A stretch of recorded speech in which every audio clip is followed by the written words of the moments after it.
ॐ वसुदेवसुतं देवं कंसचाणूरमर्दनं देवकी परमानन्दं कृष्णं वन्दे जगद्गुरुम्. Whenever we talk and discuss different concepts or incidents or whatever, in generally it can be divided into three categories, and it shows the mind of the people which category they belong to. If I want to say bad about somebody or criticize somebody, I have to bring the names of the people. So that is the lowest group of people who talk about individuals, who talk about people. Little better, people talk about happenings, incidents. Who is part of that incident is not important. Incident is more important. And there is another category of people, they don't even talk about incidents or individuals, they talk about principles. Who did what in history is important from history point of view, but the effect of those incidents on me is from principle point of view. King Harishchandra was personification of truthfulness.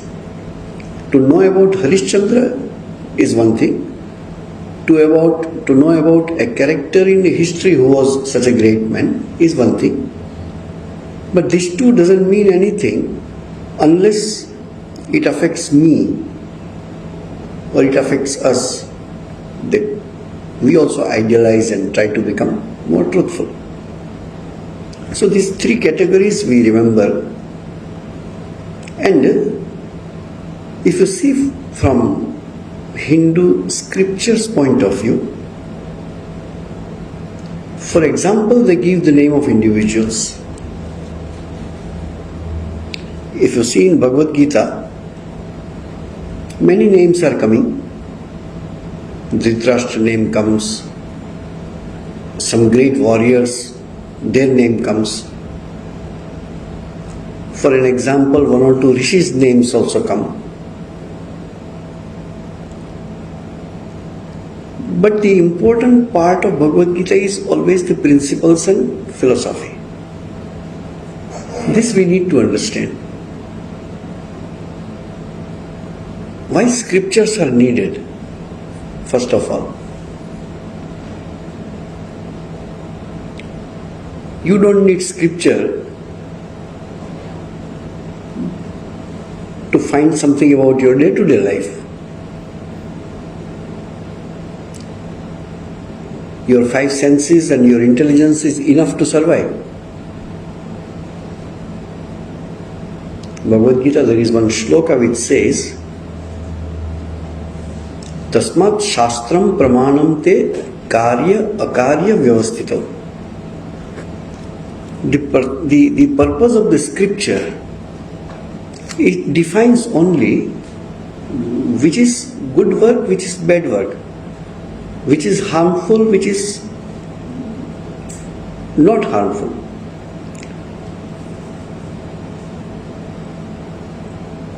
If you see in Bhagavad Gita, you do not see any prescription given by Sri Krishna.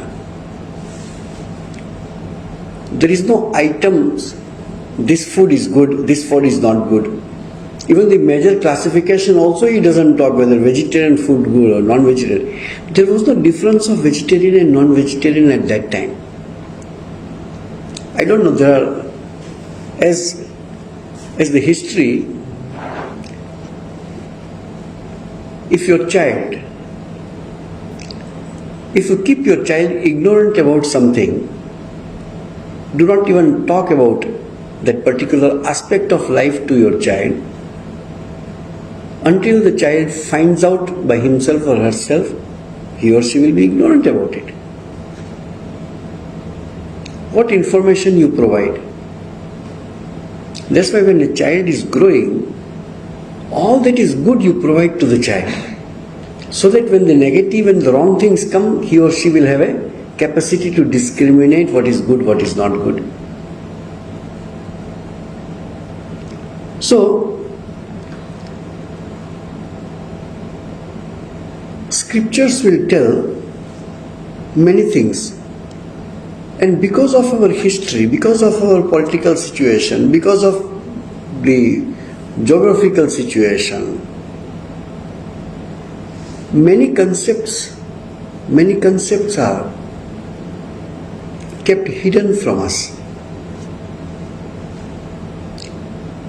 That I do not want to let my people know about it. For example,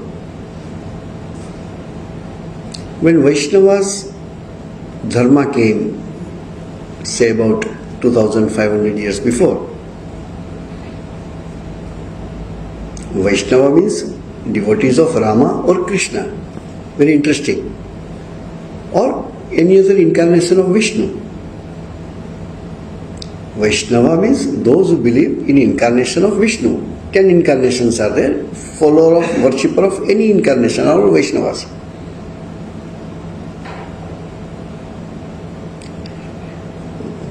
Once when we went for pilgrimage, majority of the temples in India, if you keep aside the Divine Mother's temples, male deities is either Vishnu or Shiva.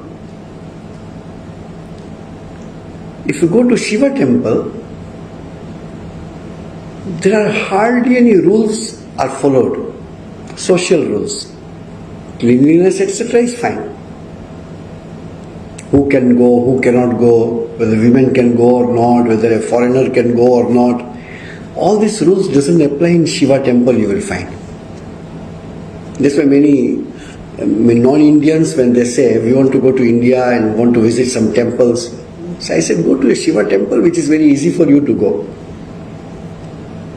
If you go to Vishnu temples, some temples will be there where you say, you are not Hindu, you should not enter. Then you feel hurt. A temple is a God's temple. Why people should be? And not only non-Hindus or non-Indians like that, even within the Hindus and Indians, there are some temples, they have their own restrictions. And a lot of social and socio-political issues have come up. We have a temple in Kerala where a woman between this age and that age cannot enter. And that became a big debate issue and all that. There are some temples where only this group of people can go. And you will find all those temples are Vishnu temples, not Shiva temples. Why I am telling this? Among incarnations of Vishnu, why only 2 incarnations are worshipped? Krishna and Rama. I don't even know. Do you know I will like to know, definitely there is. Is there any temple of Vamana avatar? Is there any temple of Nrisingha avatar? Is there any temple of Meena avatar or Kachap avatar? Why only Rama and Krishna? This is historical. Again, the great people who wrote the original books of Bhagavatam and Ramayana. About Rama, predominantly it is Ramayana, which you come to know about Rama. Then based on that, there are many Ramayanas are written. Tulsidas Ramayana, Kamba Ramayana, Adhyatma Ramayana, so many. But basically it is Ramayana, which is originally is Ramayana by Valmiki. Now Valmiki wrote something. But our forefathers, I'm not telling about all, but majority, didn't want you to know about Rama, about Krishna, because I don't like that. You are born in a Vaishnava family, so obviously you are a pakka vegetarian. You do not want your children to know anything about Rama or Krishna, a reference when he or she will come to know that Rama or Krishna were meat eaters. Here whoever is sitting, all of us are kept dark about this part of Ramayana. I am not against anything, I am not preaching of any food habits. Earlier I didn't speak, now I think we should speak. I am not interested to speak about it, just a reference only. How many references you want from Valmiki Ramayana that Rama was a meat eater? How many references? Not one or two. Tens of references minimum I can give. 20, 30, 40, 50 I can give you reference. That is not an important topic for us to discuss whether Rama was a vegetarian or a non-vegetarian. It's not a question here. Question is here, why this aspect of Lord Rama is hidden from you? There is a beautiful correspondence between two disciples of Sri Ramakrishna. One was Swami Akhandananda, one was Swami Shivananda. Shivanandaji was the second president of the order, Akhandanji was the third president of the order. Akhandanji was very young and Swamiji loved him very much because of his spirit of service and many other good qualities, of course. Akhandanji writes to Swami Shivanandaji, can I request you please to stop celebrating the birthdays of Sri Ramakrishna, Holy Mother and Swamiji as early as possible in our order? Who is writing? Disciple of Sri Ramakrishna himself is writing. To whom? Another disciple who is a president. So, Shivanji would have definitely asked, why brother you want to say something which is so ridiculous? He says, why do you think only Rama and Krishna's birthdays are celebrated? No other Vishnu's incarnation birthdays are there, we know. Nrisimha Jayanti also is there, Vamana birth also is there. But it is not celebrated with that grandeur as Krishna Janmashtami and Ramanavami. What about the great characters, the superheroes? What about Bhishma? There was not a second person like Bhishma. What about Yudhishthira? There was nobody can be compared with Yudhishthira. We don't celebrate their birthdays. Celebration of the birthdays is not traditionally Aryan or Indian practices. It was never there. We never celebrated anybody's birthdays. See, look at your calendars. All people of the recent history only we celebrate their birthdays. At the most to celebrate Rama and Krishna. That also after the Vaishnava movement came, especially last 500-600 years when Sri Chaitanya came into picture. And that was the era when a lot of acharyas came, Vaishnava acharyas. Vallabhacharya, this side Shankardev, this side Sri Chaitanya, this side Nimbarka.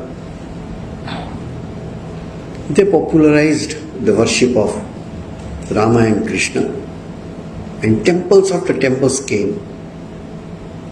These are interesting things, but we never gave attention to it. Go to 4 southern states, Kerala, Andhra Pradesh, Karnataka and Tamil Nadu. You will find some ancient temples, 1800 years old, 2000 years old. Show me one temple in northern India, one temple, which is as grand as Madurai Meenakshi or as grand as Rameshwaram. Why? North India there was no temple. all the temples are brought down. Not a single one is left. That is history part. We are not interested here. That becomes a political issue. We don't interested in that. But since 2000 years, they thought, which was correct probably, in the Vedas you find animal sacrifice. In Ramayana you find animal sacrifice. Ramayana is relatively more popular from story point of view than Bhagavatam. From a language point of view, Ramayana is easy to read. Even if there is no translation available, if you know little Sanskrit, no need to be a scholar, you can read Ramayana. Bhagavatam is extremely difficult to read. Every shlokas we say in Bengali, there is expression that all your teeth will fall down. You can't pronounce. It is so difficult. So study of Krishna is mainly as Krishna was depicted to us by the reference of stories. That's why most of the people tell me something about Krishna. Immediately, three things come in your mind. In the childhood, used to steal the butter and milk and all that. Then he did Ras Leela, that you remember. And some people remember that he gave a teaching of Bhagavad Gita to Arjuna. I was telling other day, it's a very, we don't say that loudly, but the day when we removed Sudarshan Chakra from the hand of Krishna and gave fruit in his hand and put a cow behind him, the degeneration of India started. Just see the history and let me know. That made us more weaker. Krishna's message is very bold, nothing to fight about with anybody. Boldness comes from your realization who you are. So coming back, that scriptures are written for the posterity to give some idea, to know about your history. What is history in Sanskrit? What is the word history in Sanskrit? Itihasa. Iti, like this. Ha, was. Ha always stands for past tense. Asa. This is how it was. This is how it happened. That is called Itiha Asa. History. Why you know your history? You come to know about your traditions, you come to know about your ancestors, you come to know about the society at that time. For example, Adi Shankaracharya. There is another side of study of the scriptures, which you can say the sociological side of scriptures. Rama is great, king of Dasharatha, all the story you know. Probably they thought the time is not ready for people to accept that Rama was a non-vegetarian. Till now, you tell to a common man, he may try to beat me. Who are you to speak like this? But it is there in Valmiki Ramayana, what I should do? There are some translators, that's why translation job is not easy. It's not enough for you to know the language. You should be very truthful to yourself when you translate. Valmiki Ramayana, there are so many translations available.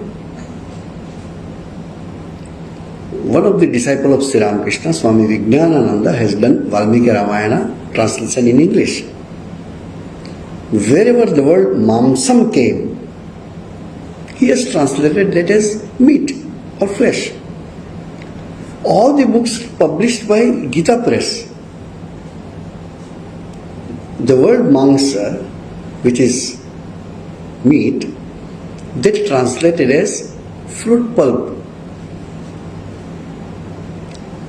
Okay, how fruit pulp will come out from an animal?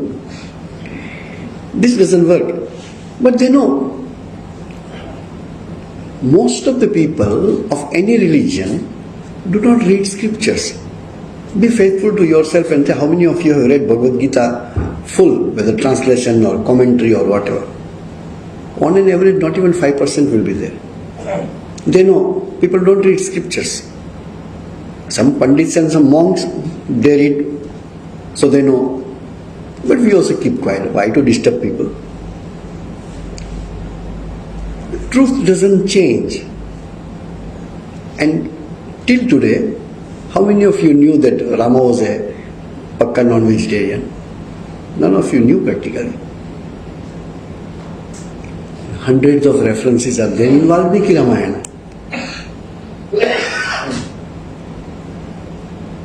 Bharata comes to meet Rama when Rama was in Panchavati. It is the incident when he wanted Rama to come back to Ayodhya and start ruling. So Rama said, no, 14 years I have given promise to my mother and father, I will not come.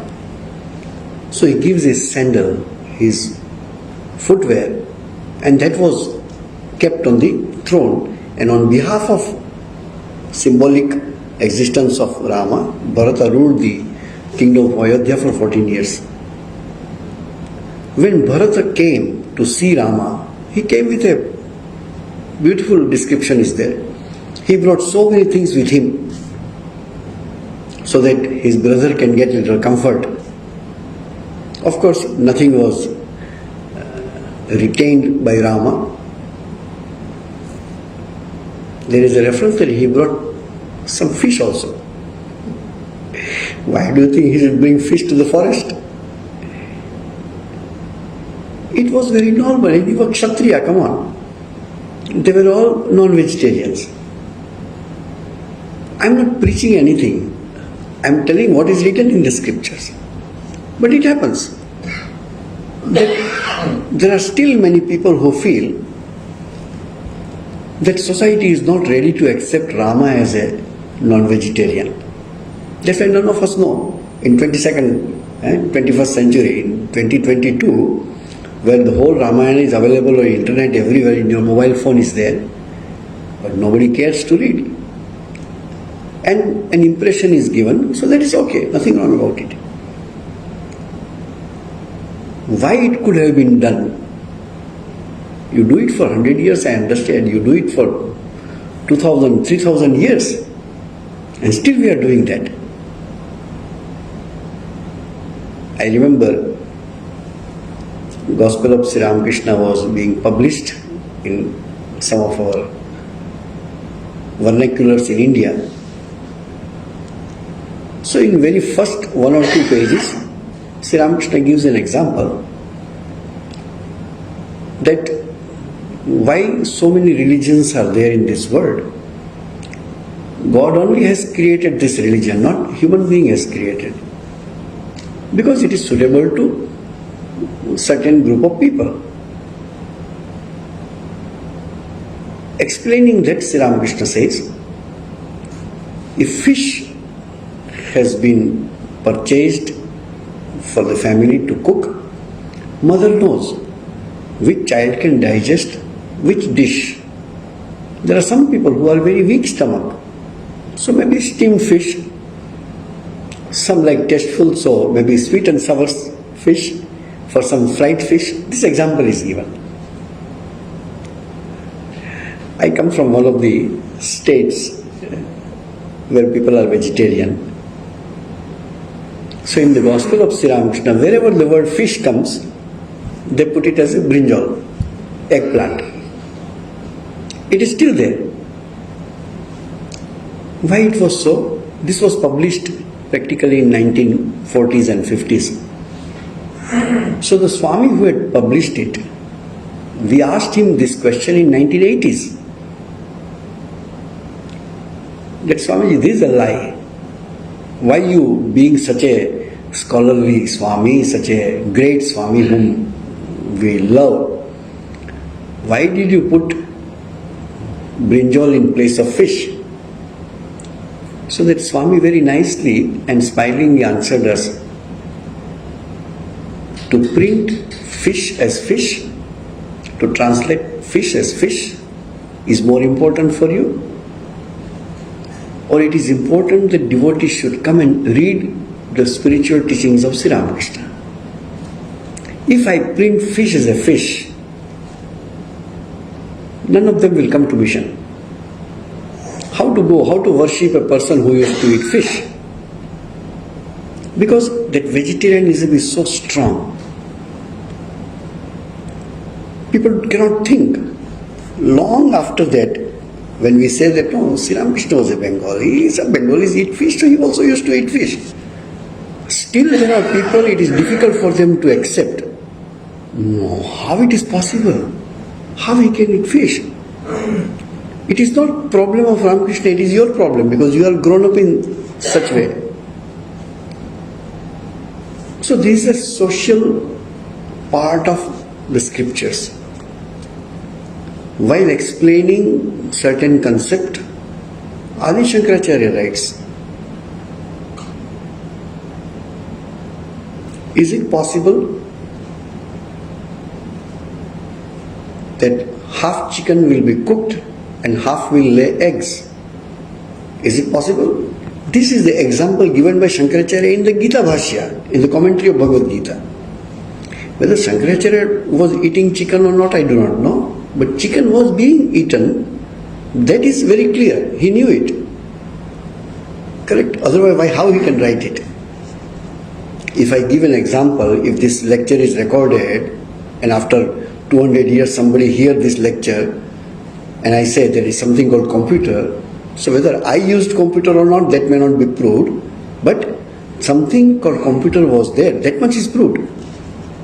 So I am not telling Shankaracharya used to eat non-veg, I don't say, I do not know. But definitely in Kerala at that time there were people who used to eat chicken. Otherwise Shankaracharya cannot give this example.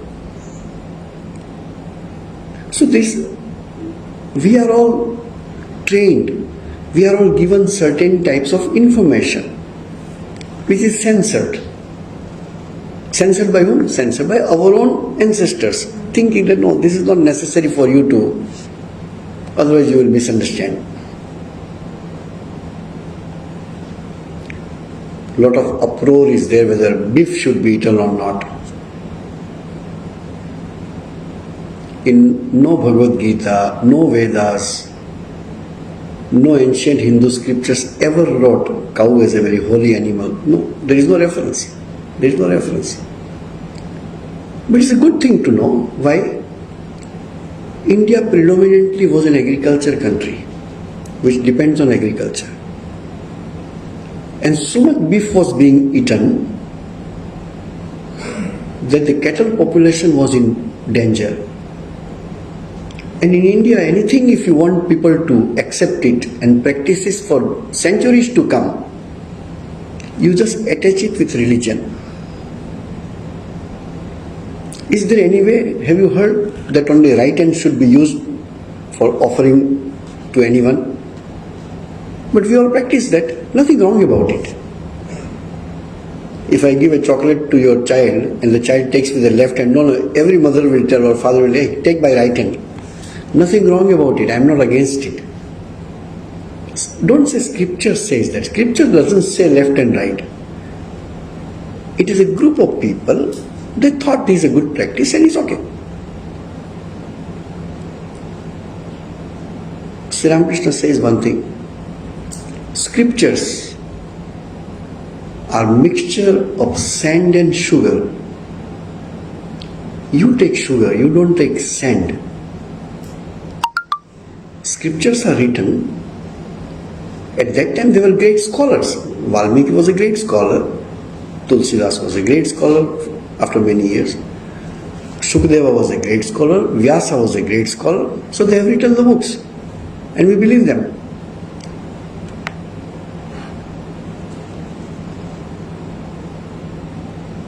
Remember one thing. If I tell you in my computer I am using Windows 98, what is your reaction to me? You laugh, correct? Then why do you think that which was there 25 years before is outdated? How 3,500 years before concept is still relevant to you? It has to be interpreted. And that is the problem with many other religions.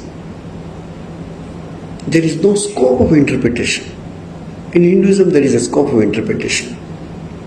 Right in front of the temple, you can stand and say that God doesn't exist. And nobody will kill you, nobody will beat you, nobody will insult you. Now, politically, I do not know what people will do. But that was not an issue for in India. Right in front of temples, Christians' father used to stand and preach Christianity and tell that idol worship is a foolishness, and nobody harmed them. There is a beautiful incident. Tolerance is a very small word compared when you hear this incident.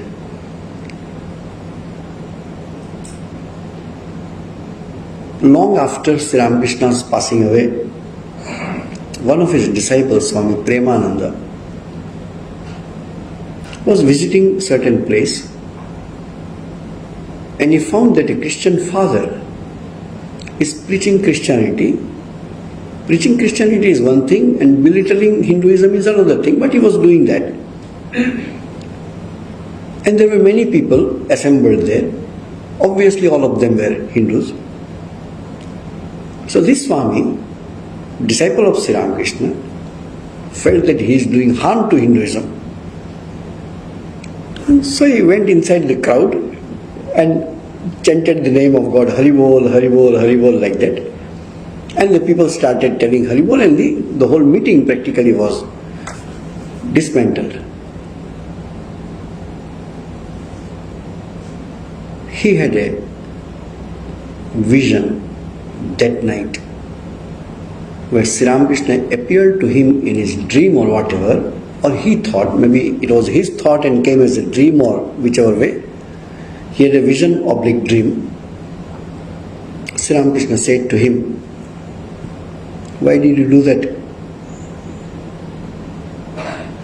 He was preaching the same God's name, just the name was different. Why you should be so much intolerant?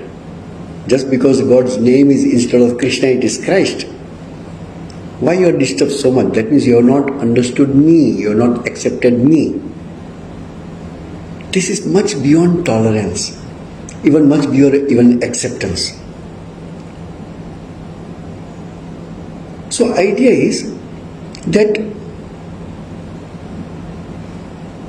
many things are there in the scriptures.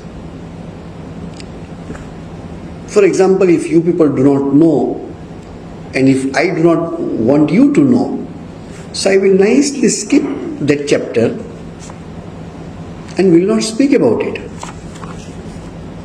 Until you are a very studious student, let me see whether every shloka is taught me or not, or rather every chapter of the Upanishad is taught me or not. Then only you say, Swamiji, 15th chapter you didn't take. So I said, it's not that important, so I skipped it. In Brihadaranyaka Upanishad, Brihadaranyaka Upanishad is part of Vedas. There is a whole sub-chapter given about if a couple wants this type of child, this type of food they can take. This kind of a simple, there is no recipe, but food items. If a couple wants a boy who should be like this, should take this food. I don't know whether it is interpolation or somebody has inserted that chapter thousands of years before. Chances are less, but I don't know. If a couple wants a daughter, girl child with this qualities, should eat this food. Believe me, each and every prescription of food is different kinds of meat. In Brihadaranyaka Upanishad. I am not here preaching non-vegetarianism, don't mistake me. It has nothing to do with that. But this information some great people think, no, people should not know about it. And they don't discuss it. They don't discuss it. And that happened for thousands of years, at least more than 2000 to 3000 years, till today, that you do not know that Rama used to take non-veg food. You take that position internally. My impression of Lord Rama is this, but it is so high, so good, that by taking one piece of flesh, Rama doesn't become small in my eyes. That should be your standpoint. But there are people, I stopped worshipping Rama because he was a non-vegetarian. Rama doesn't lose anything by that. You lose an ideal. So to say, if Rama was a non-vegetarian, Krishna has yet to find. I think because Sanskrit Bhagavatam is not, I have not studied in that way. It's difficult to study. I can ask to some scholars. Jesus definitely was non-vegetarian. Prophet Muhammad definitely was non-vegetarian. Buddha was a non-vegetarian. We want to follow. If these 5 of them are not there, and if these 5 of them are not born, think in the history, all of us will be little more than animals. If there was no Christ or Buddha or Prophet or Rama or Krishna or anyone. What I want to say is here, spirituality cannot be judged by the food habits of the people. And food habit doesn't decide your spiritual inclination. Food is somewhere where you are born. There is a district in Karnataka called Kurg, many of you know. Kurg district, all these titles are there. This Nachamma, Rangappa, Mukpa, all these are Kurgis. Field Marshal, Keriyappa, all these are Kurgis. During the Annaprashan, during the rice feeding ceremony of the child, a small piece of pork also is there. Do you think they become smaller by that? Just because of that? Just because some people take beef, they become less spiritual? I don't think so. I don't take, you don't take, that's fine. But our mind should be that much open that by taking little beef or pork, the person's characters become strong. If that is, then all the 5 people whom I counted, they should not be spiritual, but they are incarnation of God. You worship them.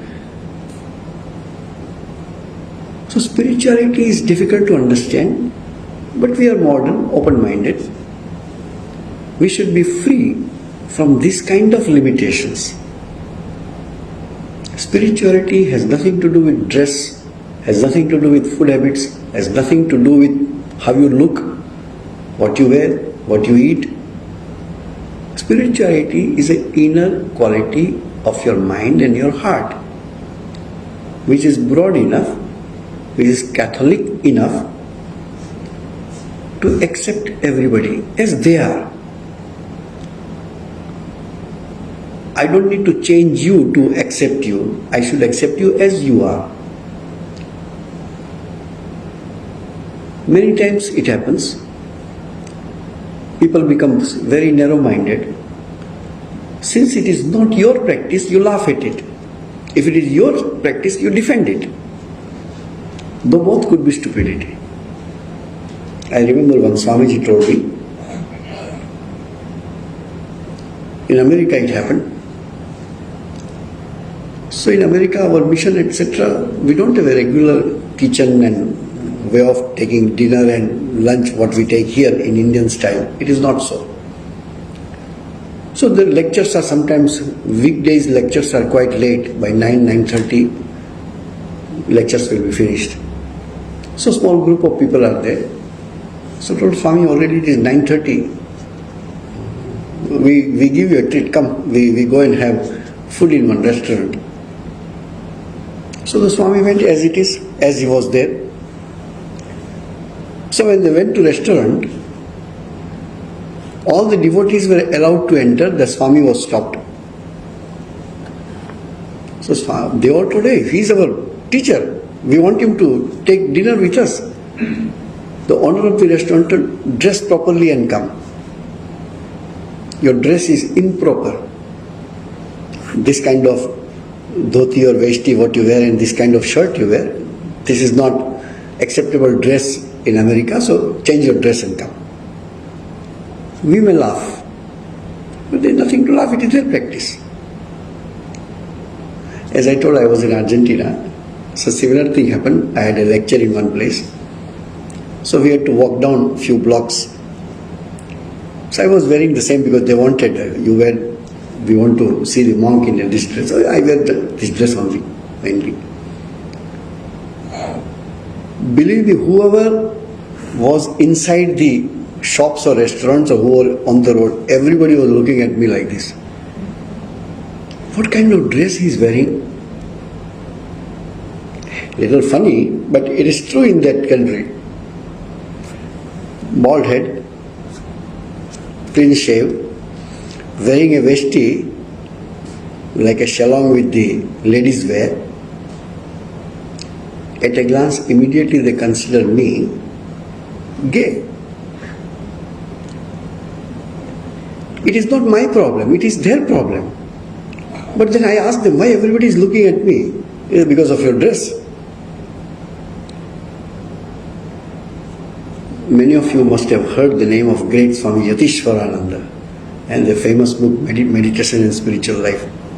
He stayed in Europe and America for many years in 1930s, 40s, during that time.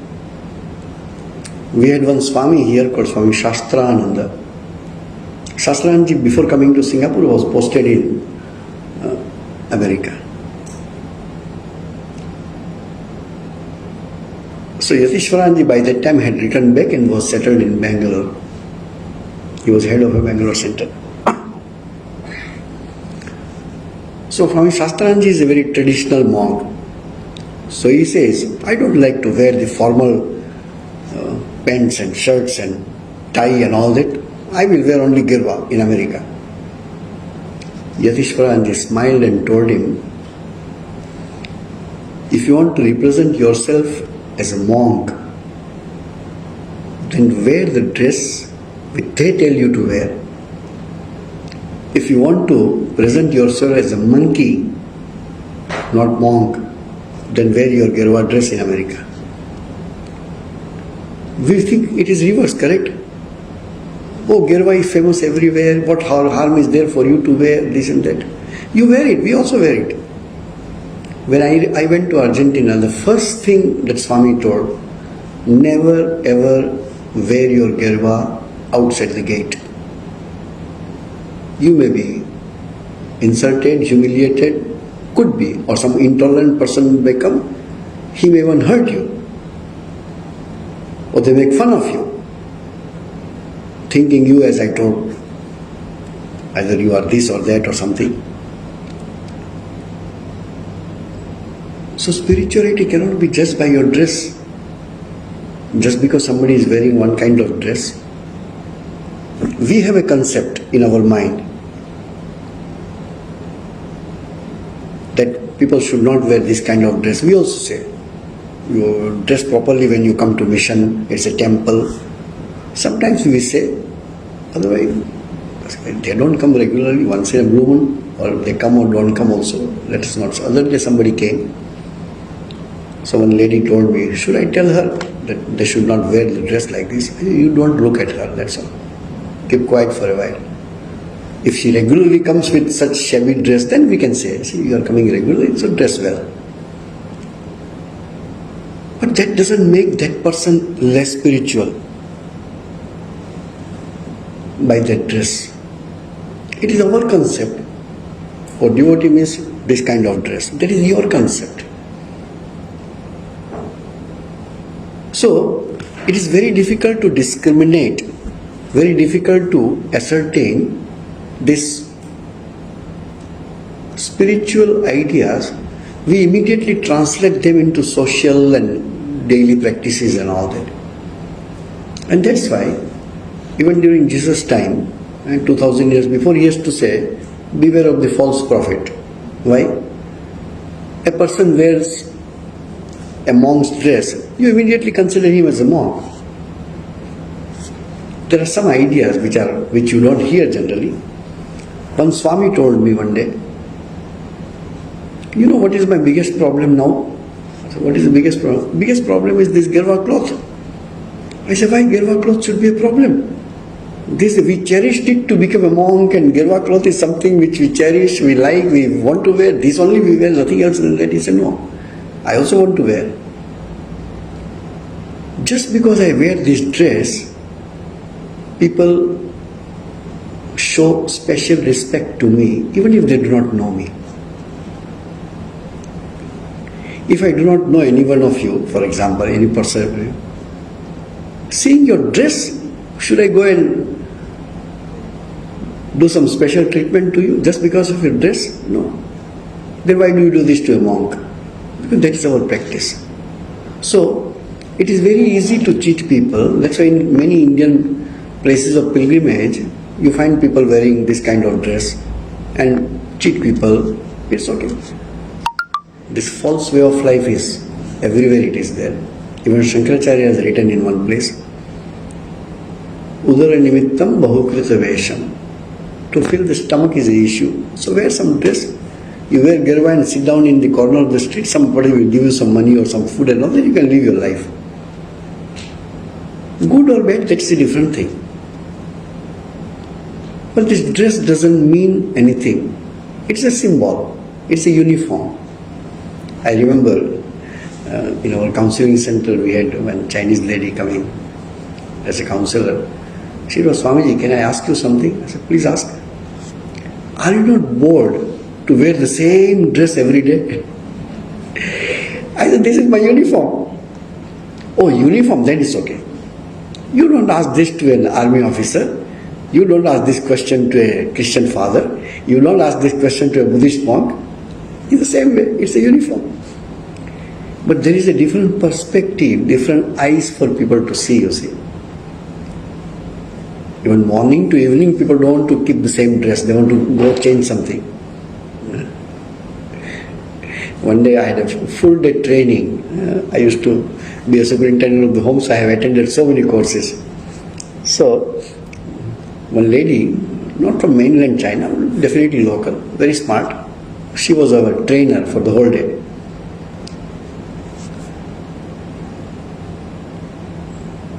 I saw 3 times, because it is 8 hours training. First 3 hours, then we had a tea break, then there was a lunch break, etc. 3 times she changed the dress and hairstyle. It's okay, it is her way of. Even once I couldn't recognize the same person or not. Even if few hours people don't want to repeat themselves, and here the lifelong you wear the same dress. So people have different way of looking at the things. Anyway, so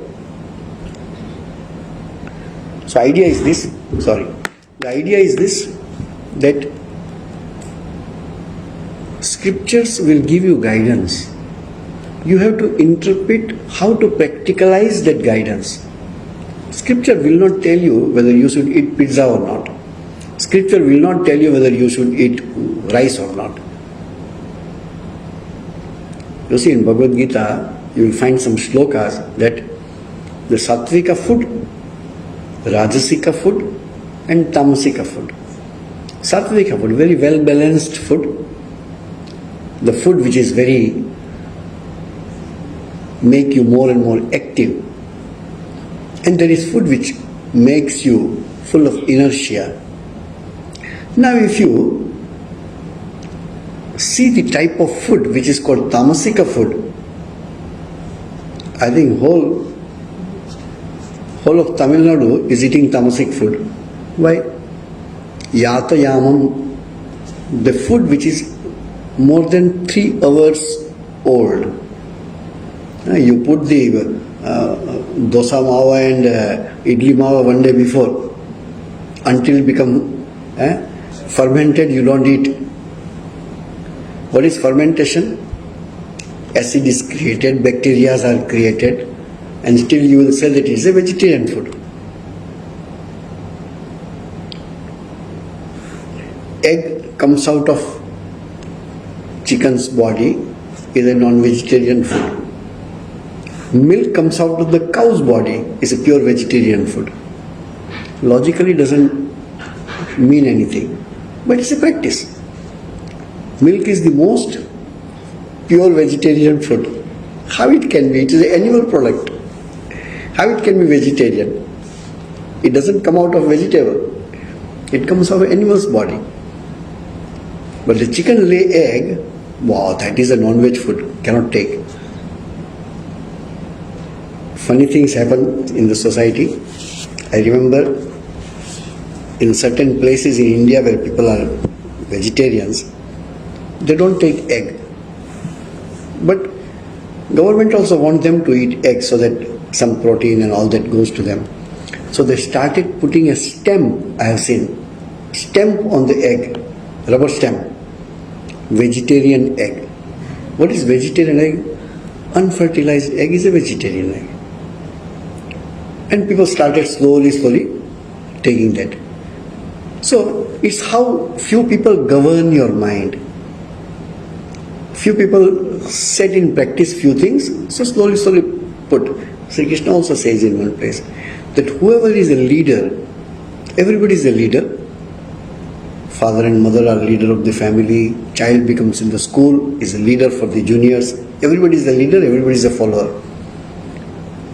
So leader has a responsibility to exemplify that this is good to do. That's why you will find in the families, people practice some good practices and that which is wrong practices, people correct themselves.